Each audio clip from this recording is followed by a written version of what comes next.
tardes. Estamos ahora en una nueva experiencia, en una hora de clase de metodología de la investigación educativa, y queremos entonces aprovechar dos cosas. Primero, el tema metodológico.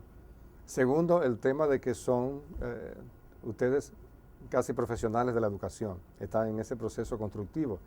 Y de hecho entonces toda esta experiencia que vamos a tener esta tarde, vamos a aprovecharla en esas dos vertientes. Cómo usar los recursos tecnológicos para la educación y, en segundo lugar, no menos importante, cómo avanzar en la asignatura, en el programa que tenemos de metodología de la investigación científica. Bien, estamos usando en este momento una pantalla electrónica, una pantalla digital que tiene infinitas posibilidades, infinitas pantallas. Tenemos montada una diapositiva, pero dentro de esa diapositiva podemos tener espacios en blanco y diapositivas en blanco para interactuar y para trabajar con ustedes. Y podemos mover esos campos hacia adelante o hacia atrás, o sea, toda una infinita posibilidad de trabajo. Bien, aquí tenemos que dice problemas e hipótesis. Entonces tenemos que, si vamos a trabajar con problemas de la investigación, vamos a trabajar con algo que significa qué debemos investigar. Vamos a trabajar también con esa interrogación. ¿Qué problema tenemos? Un problema educativo. Hemos hablado en el aula de deserción escolar, pero podemos pretender que esa deserción sea de muchísimas facetas del problema. Uno, es la familia. Dos, es el estudiante con poco interés, por ejemplo.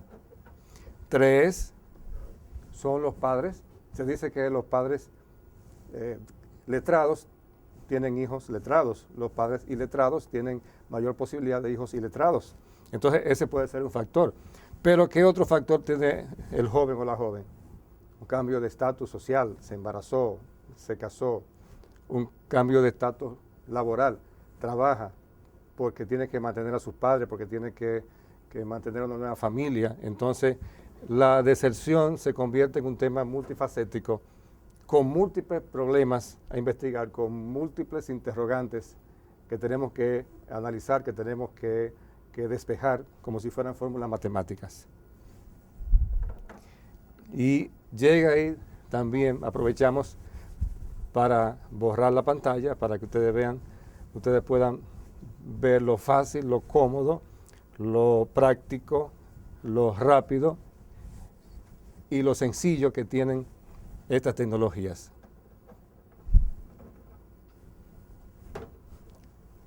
Y aquí tenemos otro elemento que tenemos que ver en este día, que son las hipótesis.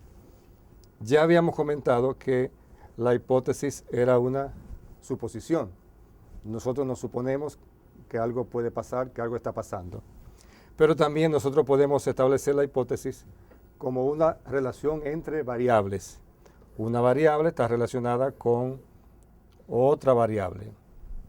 Pero también podemos tener otra variable y quizás infinitas variables. Si tenemos que la deserción es un problema, entonces el relacionamiento que podemos tener con la deserción, entonces la podemos hacer que interactúe con muchas formas a la vez, tantas como uno quiera desarrollar.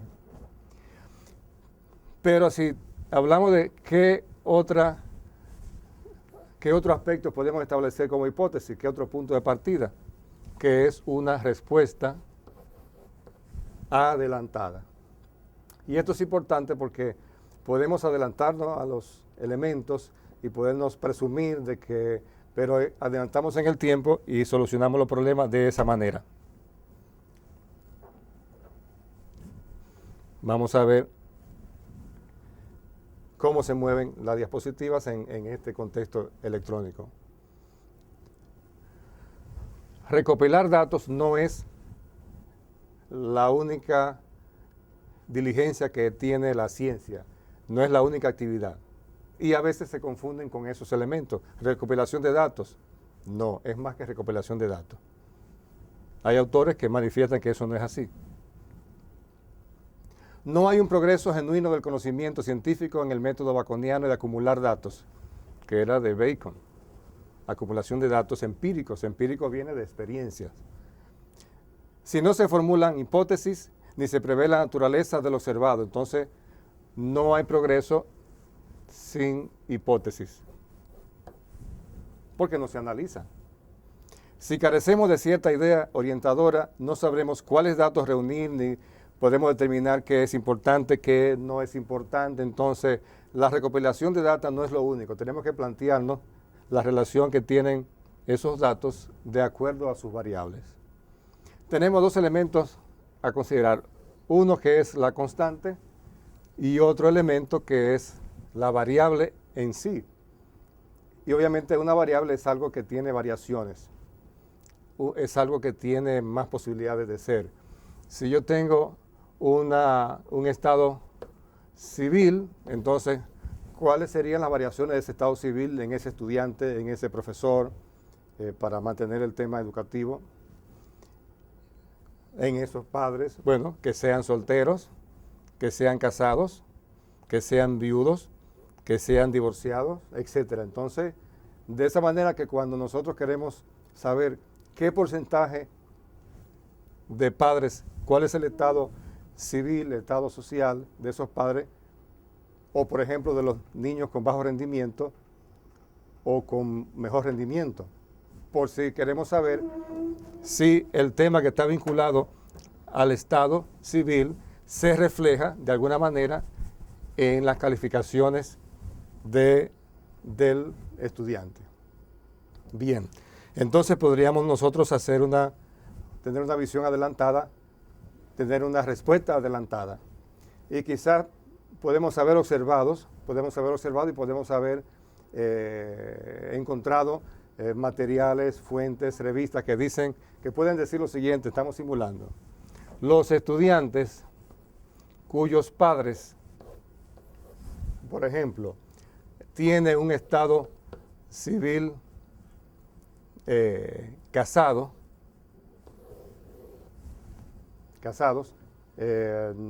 tienen mayor rendimiento que los estudiantes cuyos padres tienen un estado civil viudo o divorciado.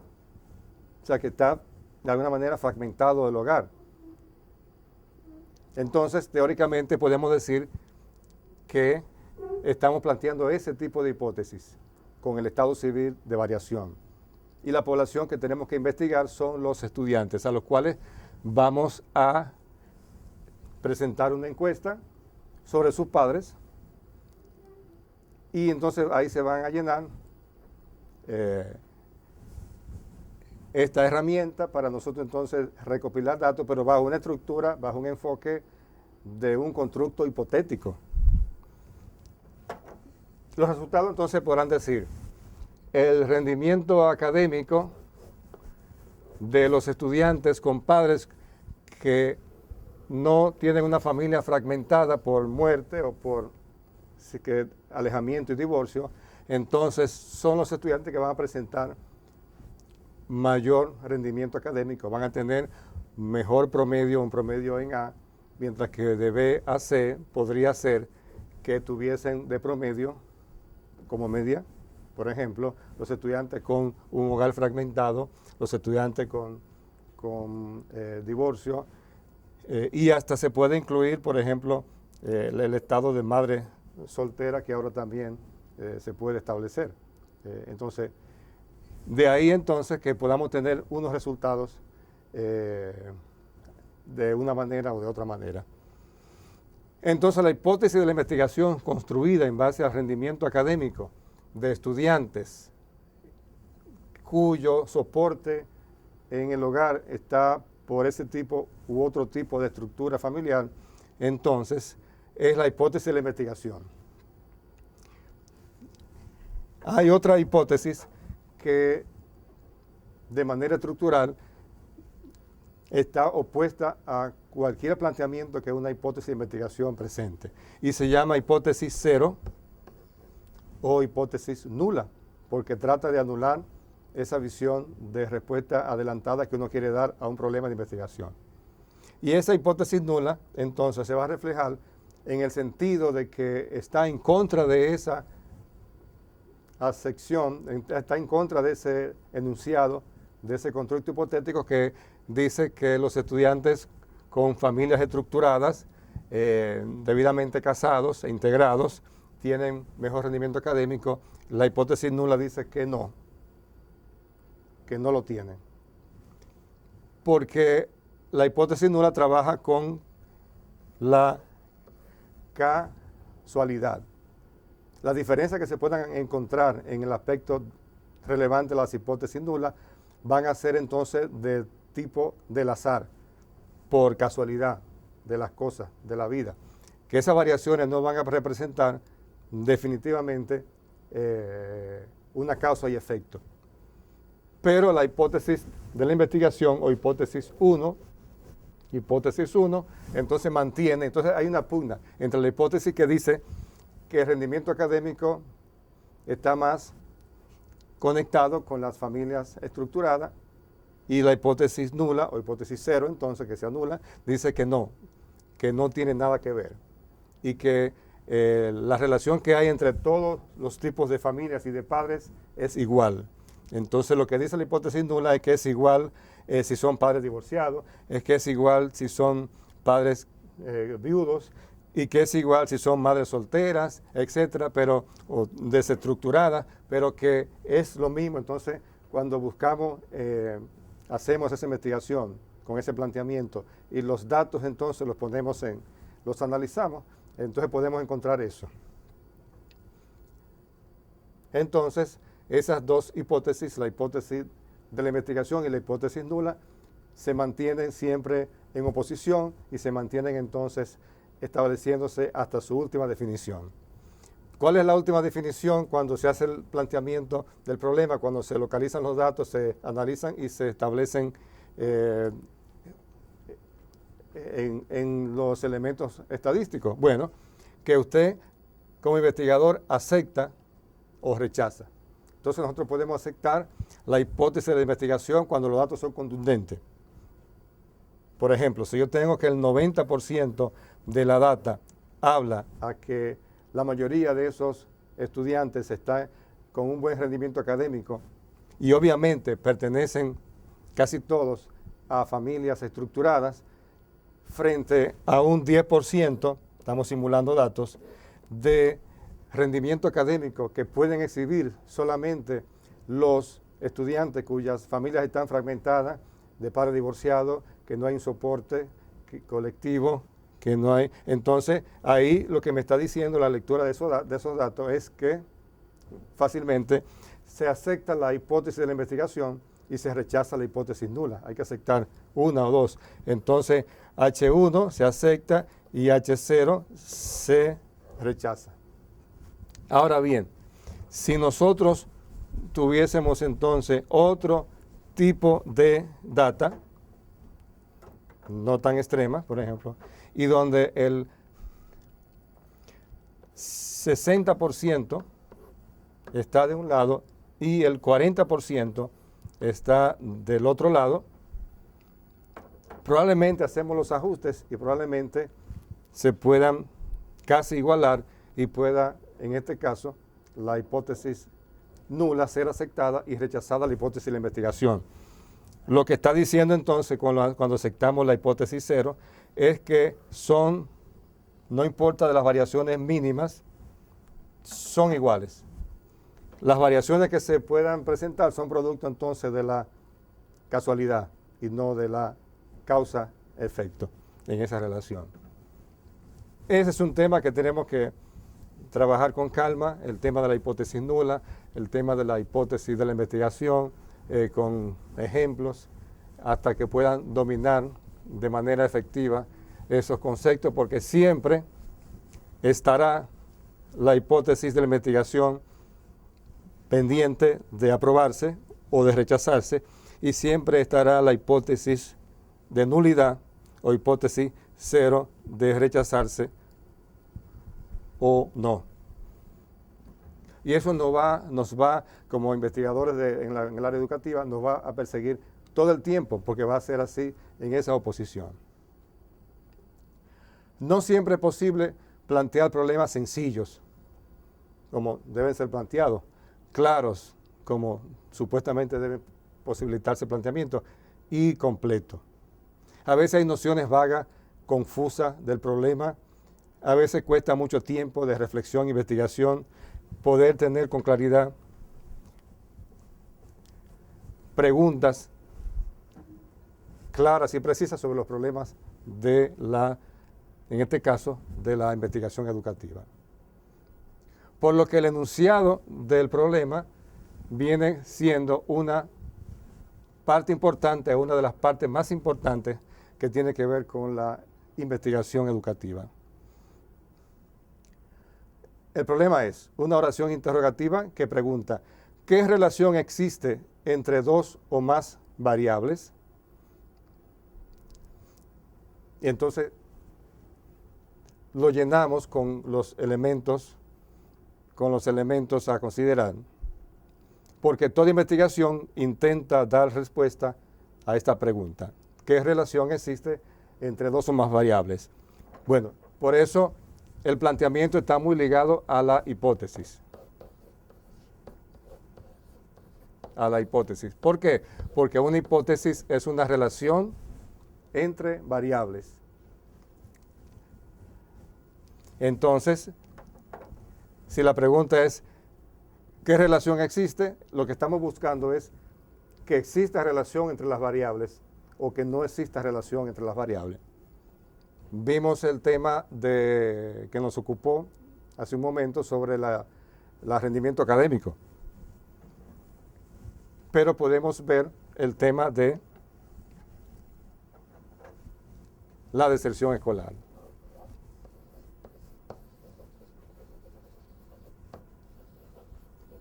El abandono, el ausentismo, el fracaso, la deserción escolar, que de hecho es un tema importante en la actualidad y pertinente entre los estudiantes.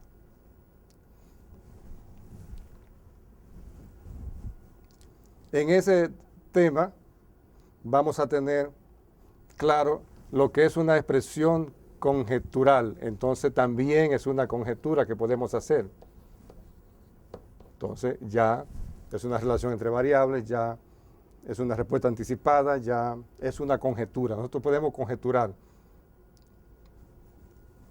Pero esta conjetura va a tener que someterse a prueba. Y este sometimiento a prueba entonces nos va a permitir probar o no la hipótesis investigada o la hipótesis nula que está enfrentándose. Siempre aparece en forma de oración, aseverativa, afirmativa, clara, y relaciona una variable con otra. Por ejemplo, si quisiéramos estudiar una población de presidiarios de lo que es la educación penitenciaria o lo que es los niveles educativos en una población interna, en una cárcel, bueno, podemos hacer toda una relación de los internos o presos y podernos preguntarnos cuál es el nivel de escolaridad de las personas que están internas en una prisión por distintas causas, en particular, para relacionar si la baja escolaridad de alguna manera influye como variable en su pena, en haber caído en prisión, en haber tenido alguna situación con la sociedad que su nivel de escolaridad entonces lo haya estimulado a una falta. Entonces, vemos la población penitenciaria, localizamos cuál es su escolaridad y podemos tener entonces unos números percentuales que nos puedan decir cómo está configurada esa población. Pero si relacionamos cuáles son sus penalidades, sus penas, con su escolaridad, con su situación escolar, su último curso que han realizado, hasta dónde está su nivel de escolaridad, y lo relacionamos con las penas y los delitos, entonces podemos tener una relación o no. La escolaridad es un concepto. Ese concepto entonces tiene una definición conceptual y tenemos que llevarla a una definición operativa, operacional, que es una guía de cómo podemos aterrizar la información.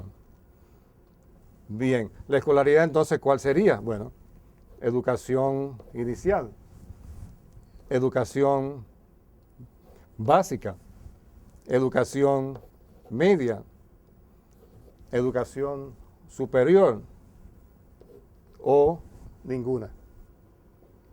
Entonces, todos estos elementos son variables, son variaciones de la escolaridad que pudiesen tener las personas que están privadas de libertad, una u otra. Ahora, una cosa es la definición conceptual o nominal de escolaridad, es el nivel en el cual se desenvuelve la persona con los currículum y con los aprendizajes, todo lo que pueda decirme. Pero hay que operacionalizarlo. Entonces la operacionalidad la da el grado, por ejemplo, y podemos entonces establecer quiénes están en segundo grado de básica, quienes están en séptimo grado de básica y quienes su último curso fue el segundo grado de la educación media o bachillerato, o quienes su último nivel alcanzado fue el segundo año de la educación superior. Entonces ahí estamos operacionalizando esto. Después tenemos las penas, tenemos por lo cual las sentencias, por lo cual está tipificado el caso de esa persona en particular. Entonces puede ser por homicidios, puede ser por robo, puede ser por narcotráfico, puede ser por muchísimas otras variables. Entonces todas esas son variables. Aquí tenemos la parte de la escolaridad llena de variables y aquí tenemos la parte de la pena a la cual se le sentenció, también llena de variables. Que hay que también hacer una definición conceptual, definir qué significa homicidio o robo a mano armada, definirlo, y también establecer su operatividad. Entonces, ¿qué sucede? Vamos a ver la población actual. Precisamente el director de prisiones, antes era Pérez Sánchez, que era un egresado de la Universidad Católica, ahora es Roberto Bando, que es un abogado investigador, siempre con ese espíritu de investigación. Inmediatamente él llegó a tomar el control como director de prisiones, comenzó a hacer una encuesta para ver la distribución de las penas y también la distribución de la escolaridad, sobre todo. Y entonces él encontró, así en unas primeras muestras, encontró ya que en la República Dominicana, en algunas de sus cárceles, las personas con baja escolaridad son las que abundan. Lo cual va a significar muchísimos comentarios, pero está diciendo un elemento ya que ha encontrado y con el cual podemos hacer hipótesis, con el cual podemos analizar y jugar, y también se pueden localizar muestras para poder tener un carácter de repetitividad, que es uno de los elementos importantes de investigación, la posibilidad de repetir y de que se repitan los resultados para poder afianzar los modelos según la matemática, pero él ha dicho que la mayoría de lo que ha hecho la muestra de los internos en las cárceles tienen baja escolaridad desde el punto de vista de que no han completado la educación básica. Solamente 3 o un 4% es que han completado la educación media y o han estado en la universidad, la han completado o han llegado a esos niveles. Lo que significa que prácticamente hay un 70%, hay un número de 7 de cada 10, de que la mayoría entonces tiene eso. No es tan fácil decir, pero sí podemos hipotetizar y construir una hipótesis de que las personas que logran un nivel educativo de la educación media completa y están localizados en la educación superior o la culminan, tienen menos posibilidades de delinquir que las personas que están en otros rangos. Bueno, eso es una hipótesis muy aventurada decirlo, porque es una suposición, porque es una respuesta adelantada que hay que probar. Eso hay que entonces hacer un diseño de investigación, localizar las muestras que sean adecuadas y poder entonces establecer en número ese dato. Pero también la búsqueda de la población de estudio tiene que circunscribirse también a otras regiones, porque puede ser que si nos ubicamos solamente en las cárceles de la región sur o de Santo Domingo o de la región este en Higüey, entonces nosotros estemos viendo una manera parcializada que no es la realidad nacional. A lo mejor la realidad nacional dice lo contrario, dice que a lo mejor la hipótesis nula es la que se aprueba, porque entonces no hay igualdad, hay una igualdad de condiciones, por lo cual no importa que sea de la educación media, superior o de la escolaridad básica, completa o incompleta, si la hipótesis nula se aprueba, significa que lo que yo estoy planteando en esa dirección, de que las personas con mayor escolaridad tienen menos posibilidades de delinquir, entonces esa investigación, si da igualdad, sería producto del azar, y las variaciones que puede encontrar en esos números son de casualidad, entonces se rechazaría la hipótesis de la investigación y se aprobaría la hipótesis nula, entonces con una muestra bien representativa, que pudiese representar una parte de las cárceles de Higüey, del norte, del sur, de la capital. Entonces eso sería un trabajo más amplio a desarrollar, pero tendría más frutos de certeza y de confiabilidad en cuanto a emitir las conclusiones y las recomendaciones del lugar.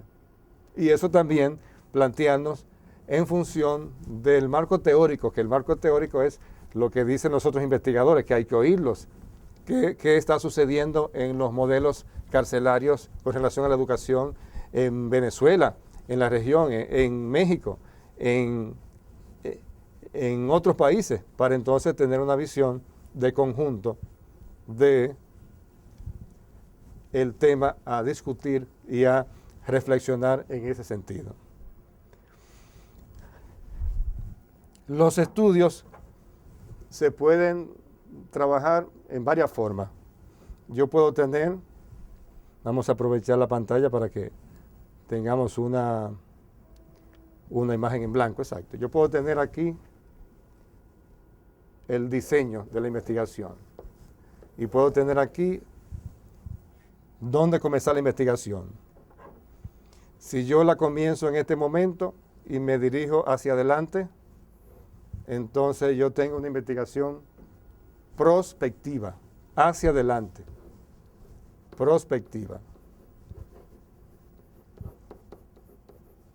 Pero también hay otro tipo de investigación en el tiempo y yo puedo iniciar una hora, pero mirando hacia atrás.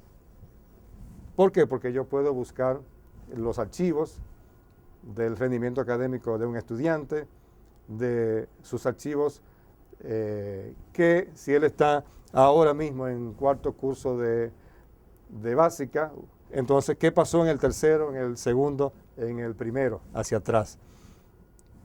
Entonces se llama retro, que significa hacia atrás, retrospectiva.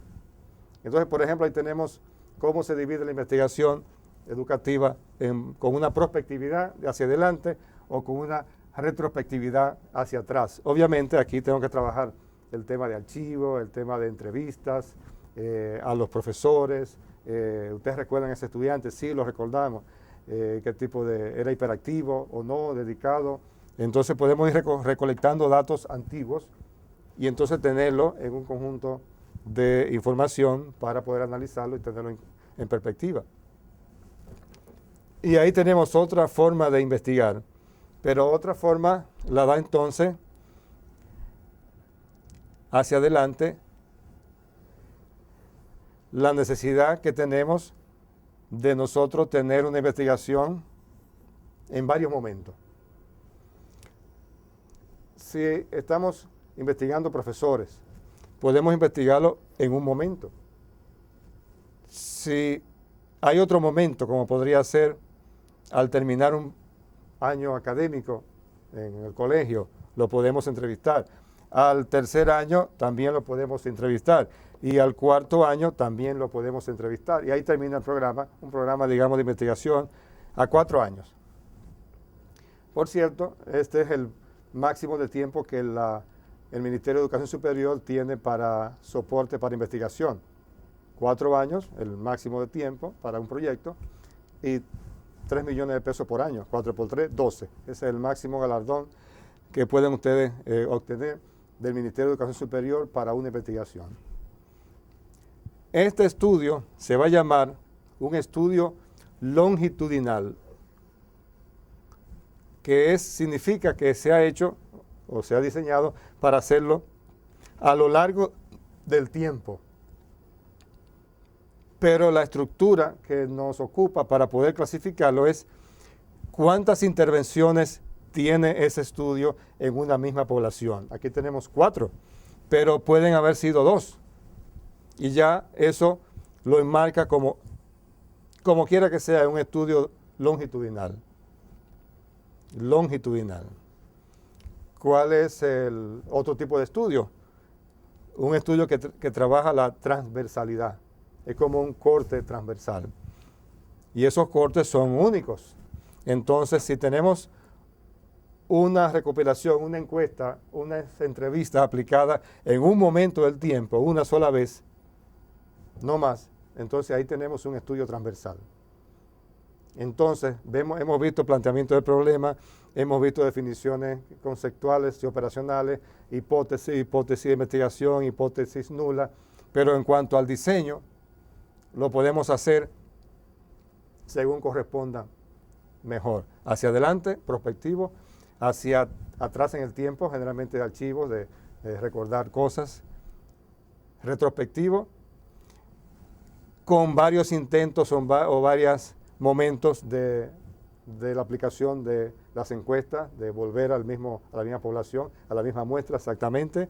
Tenemos entonces un estudio longitudinal y tenemos un estudio transversal, que es lo más frecuente, lo más común, si lo hacemos una sola vez. ¿Qué ventaja tienen esos estudios? Bueno, la ventaja que ustedes le proporcionen según sus necesidades y según planteen su problema. En el caso de un estudio longitudinal, donde lo podemos ver una o más veces, tenemos un antes y un después. Por ejemplo, si tenemos un grupo de estudiantes a los cuales nosotros vamos a colocarle unos recursos como una clase con un elemento audiovisual, vamos a recoger en un primer momento qué entienden ellos, cuál es su concepto, cuál es el aprendizaje, donde ellos han llegado hasta aquí de manera teórica en esa materia. Pero si le agregamos una serie de videos que explican por sí solos o que ayudan a la visualmente al entendimiento de esas explicaciones teóricas o que lo animan a ver la película y quizás a verla más de una vez ya motus propio o lo que sea. Entonces, nosotros cuando volvamos a tomarle una muestra, vamos a ver qué tipo de cambio se ha producido en esos estudiantes. Entonces, de ahí que podamos evaluar en asignaturas como física, química, matemática, si la introducción de videos académicos o pedagógicos motiva o interesa o produce un cambio académico de una mejor nota, evaluación, y de hecho nos puede servir hasta de comparación. Hay grupos de comparación que en este caso podrían llamarse grupos control. ¿Por qué? Porque si yo trato de producir un impacto, en este caso con un video pedagógico, y tiene unos resultados, ¿cómo yo sé que esos resultados pueden establecerse y no el movimiento que haya producido lo hubiera hecho con video o sin video? Entonces yo necesito un grupo que controle eso y yo puedo entonces tener de esa misma clase, dividirla en dos. La mitad de la clase entonces hago un estudio longitudinal y le agrego el video.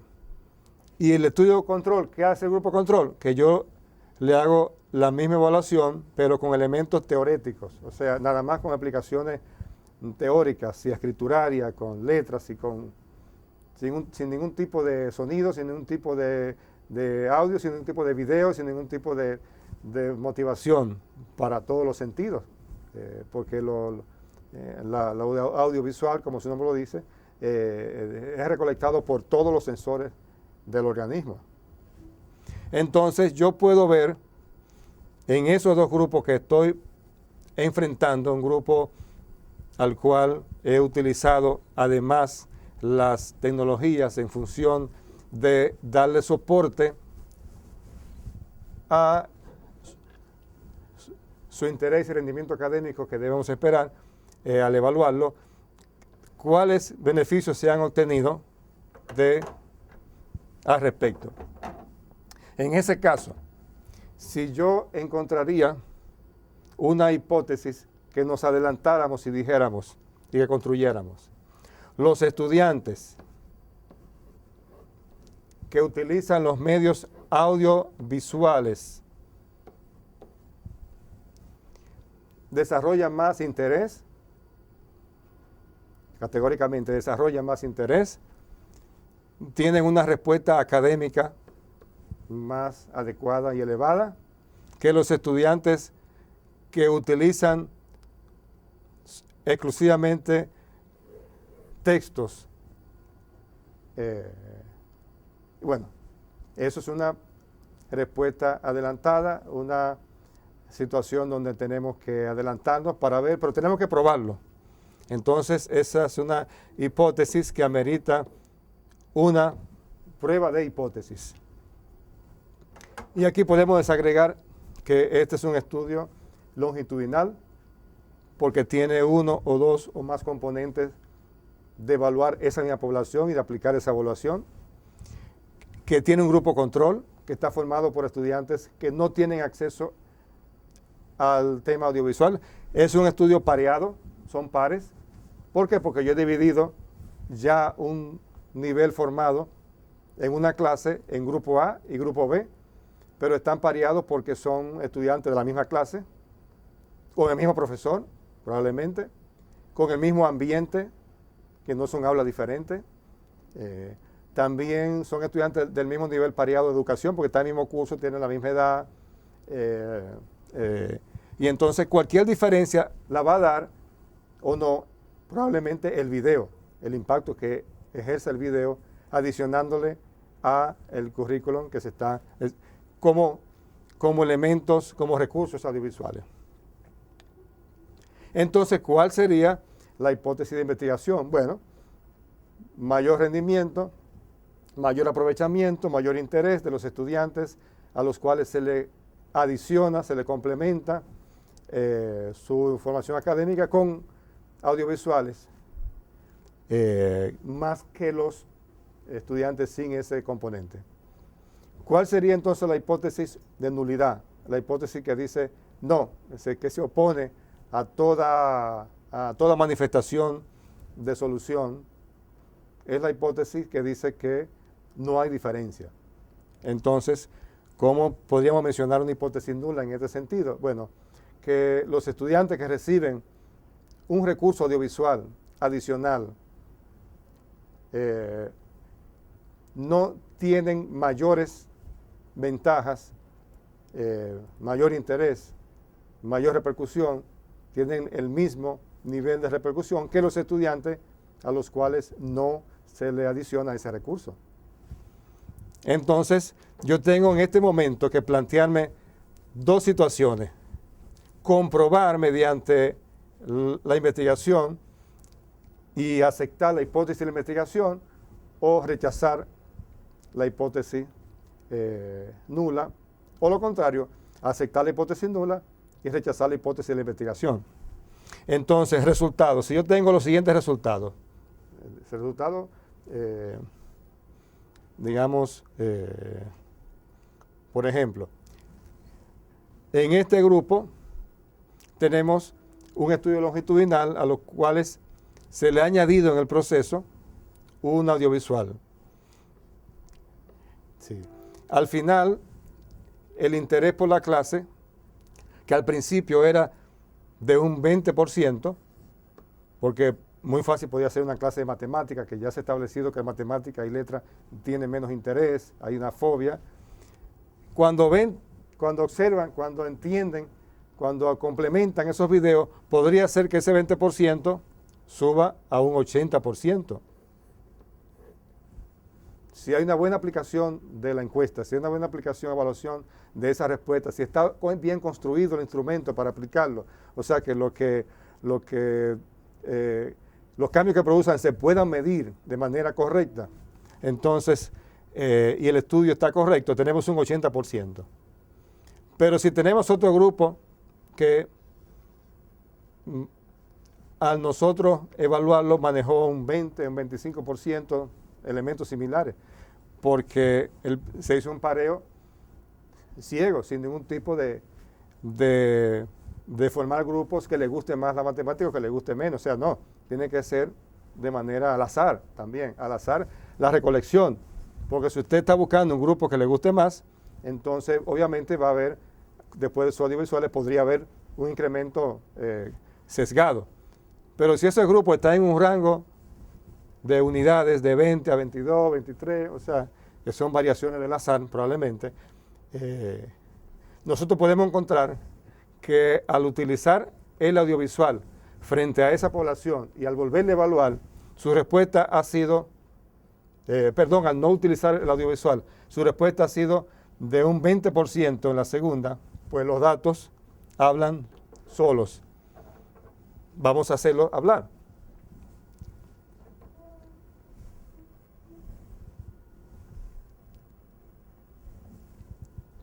Los datos hablan solos y vamos a hacerlo hablar, que serían de la siguiente manera, con un 20% frente a un 80%, partiendo de un 20 cada uno. Aquí la lectura es la siguiente: que los estudiantes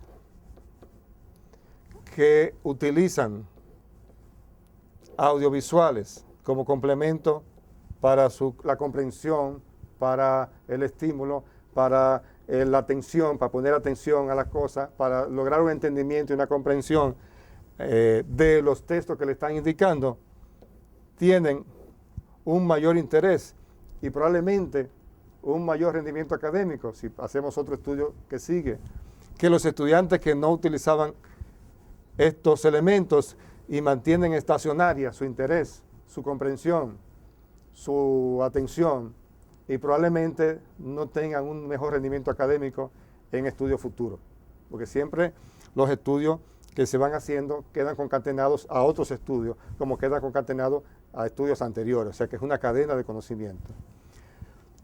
¿Cuáles serían las conclusiones? Las conclusiones son fáciles de establecer. A veces uno tiene una tesis y ¿cómo la concluyo? Pero si lo dice ahí.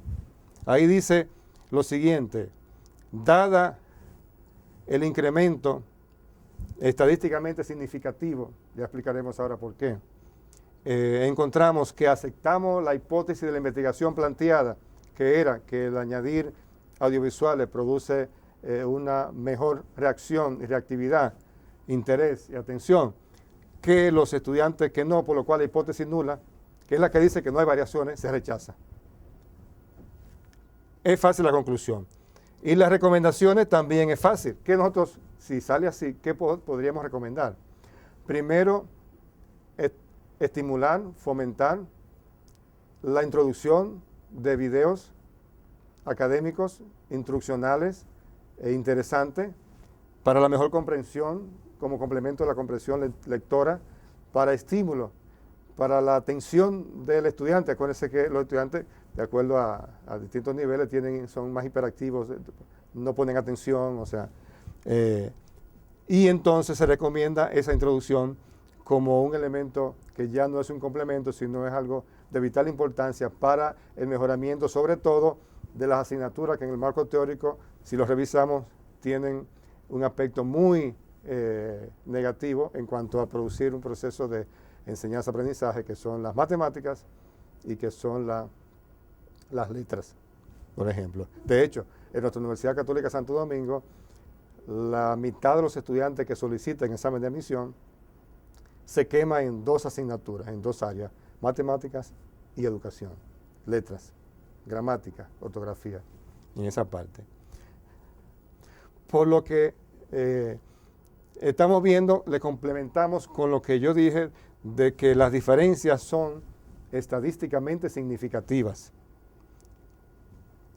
Y para eso hacemos pruebas como el chi cuadrado. Y hacemos precisamente, hacemos mal hecha la X, porque es una letra griega que se suena chi, y tiene los brazos más cortitos y las piernas más largas, como esos payasos que tienen unas piernas largas que entonces van caminando sobre unos zancos, entonces parecen unos zancudos.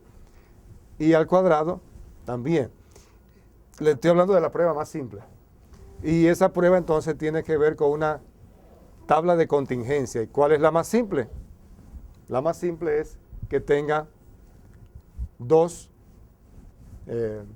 filas y de arriba hacia abajo dos columnas. O sea, tenemos una fila, tenemos otra fila y tenemos entonces una columna vertical de arriba hacia abajo y otra columna.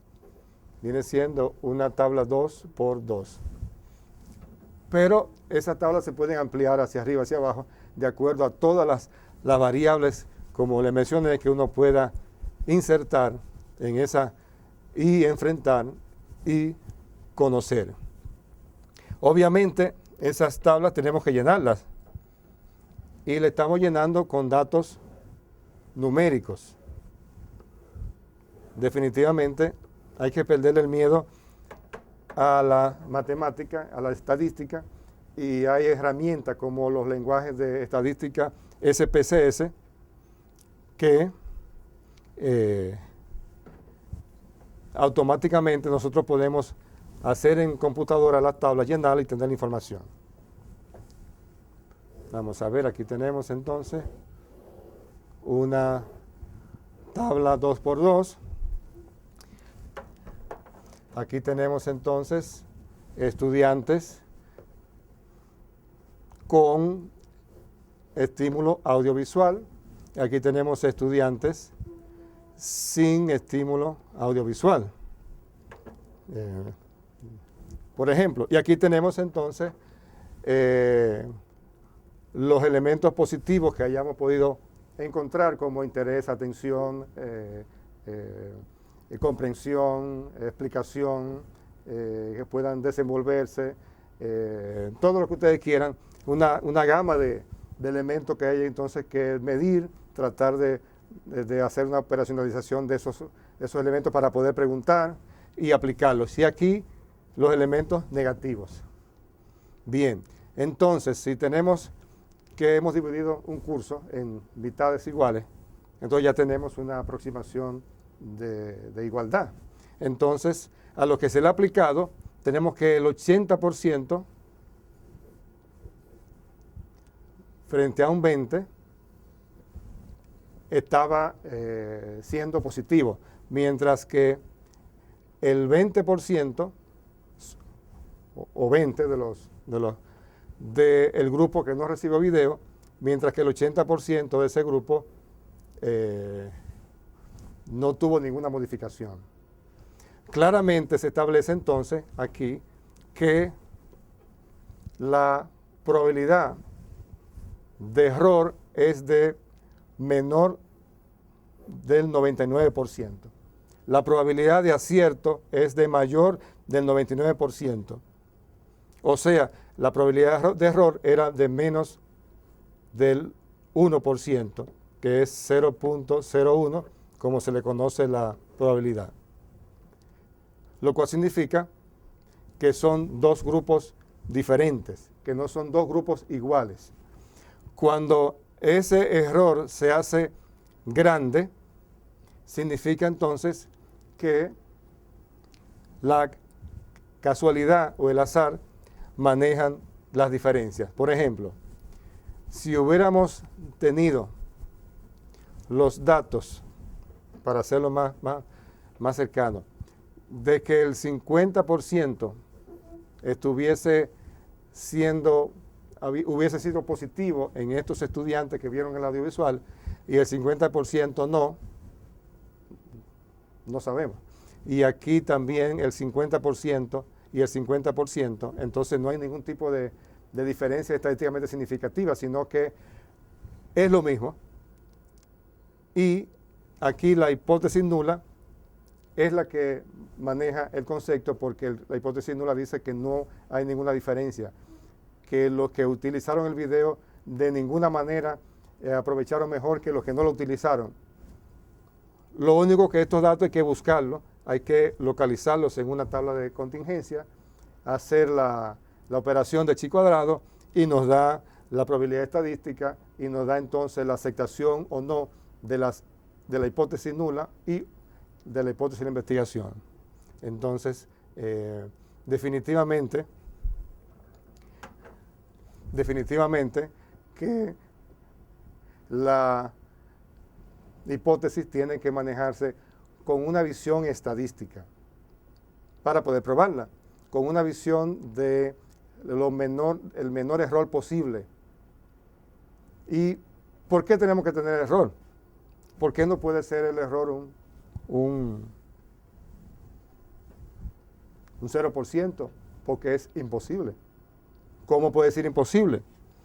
Acuérdense una cosa, cuando investigamos o podamos investigar esa simulación que hicimos y llevarla a la realidad, nosotros no podemos investigar a todos los adolescentes del mundo, a todas las escuelas del mundo, a todas las ciudades del mundo, porque es imposible. Simplemente es imposible. Tenemos que limitarnos a tomar una muestra en una escuela, en un centro, en 2, en 3, pero llega un momento en lo que podamos hacer. Entonces, si yo pongo un bizcocho, yo tengo que tomar una muestra de ese bizcocho. Entonces, estamos hablando de que el investigador educativo tiene que manejar la hipótesis con una inferencia estadística o estadística inferencial, que lo que dice es que yo tengo que inferir en la población general lo que encontré en la muestra. Por ejemplo, si tenemos un bizcocho, tenemos aquí un bizcocho y tomamos un pedazo del bizcocho, ¿cómo hacemos la inferencia? Bueno, cuando le decimos a la que nos brinda el bizcocho en un cumpleaños que ese bizcocho estaba muy bueno, ella no se está refiriendo, esa persona, al que él comió, el pedazo que comió. Ella se está refiriendo que el bizcocho que está en la mesa con el cual están brindándole a todos y a todos los invitados está muy bueno, pero el bizcocho está allá y ella tiene un pedazo aquí. O sea, no están juntos. Entonces es una inferencia de lo que tengo que aquí, lo infiero de que aquello es igual a lo que estoy probando. Eso se llama inferencia estadística. Y con eso es que nos manejamos. Por eso es que como aquello distinto, que es lo que queda del bizcocho, y esto es un pedazo, entonces de alguna manera tiene que haber un error. Y el error es precisamente que la inferencia es hacia otras poblaciones. Por ejemplo, si hacemos ese estudio de audiovisuales y entendemos que sí, que los muchachos mejoran su performance, mejora su atención, es en ese grupo, en esa ciudad, Santo Domingo, hacemos la tesis, lo que ustedes quieran. Pero será lo mismo en Higüey, será lo mismo en Santiago, será lo mismo en Ponce, Puerto Rico, será lo mismo en Fort Lauderdale, en Miami o en Washington. Entonces nosotros lo que hacemos es en el marco teórico buscar otros estudios similares donde tiene cuál es la tendencia que tiene allá, enriquecemos el marco teórico y en la conclusión sí podemos agregarlo y podemos decir que lo que hemos encontrado aquí no se contradice o está cónsono con los otros estudios que hicieron fulano de tal y compartes en Puerto Rico, en España o en México. O sea que el marco teórico comienza con el problema, lo plantea y al final entonces vuelve el marco teórico a integrarse a las conclusiones para fortalecerla. Entonces el error tiene que ser lo más pequeño posible.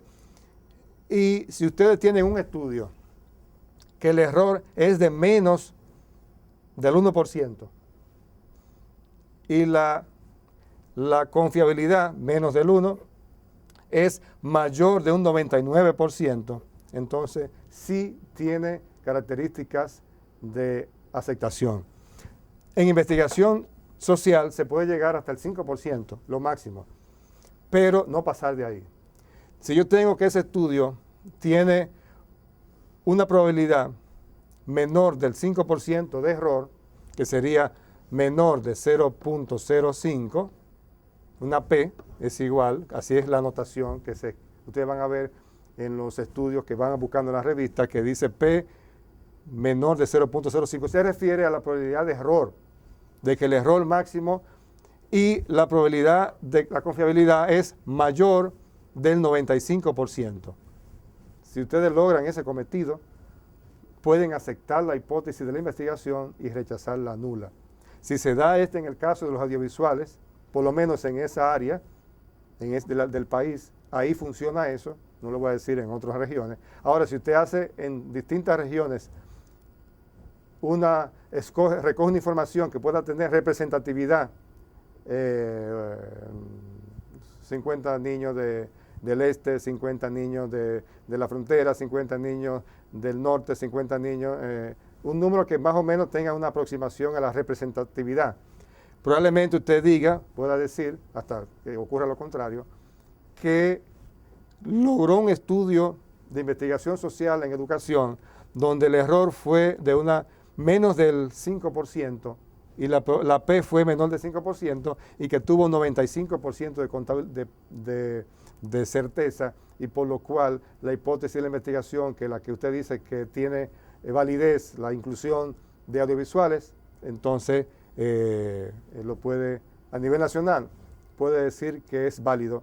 Y esa inferencia hacia todos los niños de todos los cursos, pues hasta ese momento usted tiene el control de esa validez, hasta que alguien pueda establecer un estudio que se contraponga y diga que no es así, pero eso hay que hacerlo de la manera científica. Y por eso existen congresos y debates, y por eso les mencionaba cómo la universidad participamos en el 10º Congreso de Investigación Educativa en la Universidad Autónoma. Esperamos que el 11º Congreso, el 11, ustedes participen con todas estas herramientas y esperamos que puedan abundar y proporcionar respuesta a los problemas, a los planteamientos de la investigación que tienen que desarrollarse y hacerse desde el punto de vista de la metodología. Hoy aprovechamos dos cosas, y ustedes nos dirán también su parecer, si ha sido interesante o no la presentación de esta clase con los medios electrónicos modernos de que disponemos, hasta qué punto ha sido de interés. Y segundo, si tienen alguna duda, alguna pregunta de eso, pueden remitírmela al correo, en el foro también del campo virtual, y de seguro que esta misma noche voy a responderle sus inquietudes. Muchas gracias.